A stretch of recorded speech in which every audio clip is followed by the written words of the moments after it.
My parents left me at a train station as a joke. Let's see how she finds her way home. I never went back. 20 years later, they finally found me. This morning, I woke up to 29 missed calls. Growing up in Ridgeview, Pennsylvania, my family looked perfect from the outside, but behind closed doors, they practiced what they called tough love, really just cruelty disguised as discipline. When I was 7, they left me at a grocery store for over an hour because I'd asked for candy. Maybe now you'll learn not to be so greedy, Mom said when they returned, finding me crying with the store manager about to call police. My older brother Ethan was the golden child. While he got praised for B+ grades, I'd get criticized for a 97%. What happened to the other 3%? I became the family scapegoat. If anything went wrong, it was my fault. The day that changed everything started with my report card. Straight A's except for 1 A- in science. To most parents, this would be celebration worthy. To mine, it was unacceptable. What's wrong with you? Dad bellowed. Are you getting lazy? Ethan never got A-minuses. That night, I overheard them planning. She's too soft, too sensitive. Maybe she needs a real lesson, something she won't forget. The next morning, they announced a family trip to Chicago, just the 3 of us, since Ethan had football practice. Despite the previous night's tension, I felt hopeful. Maybe this was their apology. The 3-hour drive seemed normal until we approached Chicago. Their comments turned ominous. Think you're pretty smart? Book smart maybe, but street smart. That's different. We arrived at Union Station around noon. The massive building overwhelmed me. I'd never been to a big city. Wait here by this pillar, Mom instructed. We're moving the car and grabbing food. Back in 15 minutes. Can I come? I asked anxiously. What, are you a baby? You're 12 years old. I watched them disappear. 15 minutes passed, then 30. At the 1-hour mark, panic consumed me. Then I saw our blue Ford drive past the station windows.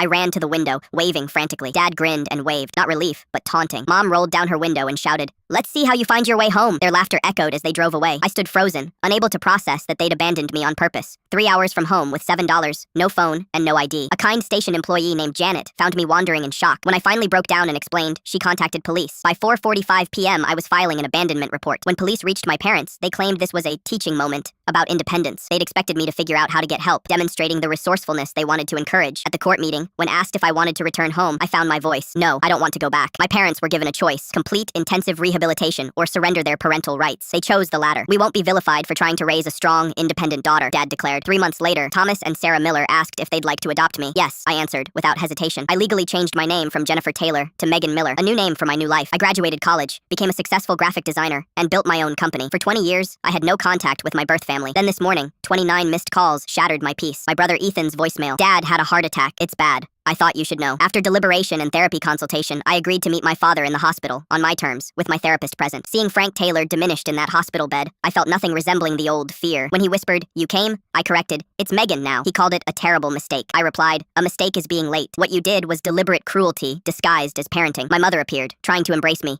"I've thought about you every day." I stepped back. "You missed me? You abandoned me in a strange city when I was 12. You surrendered your parental rights rather than admit wrongdoing. Now you want to talk about missing me?" Before leaving, I delivered my final words. "I don't hate you anymore. That took years of work. But I don't forgive you either, and I don't want you in my life. I'm Megan Miller now. I have wonderful parents, a loving husband, and a life built far from the damage you caused."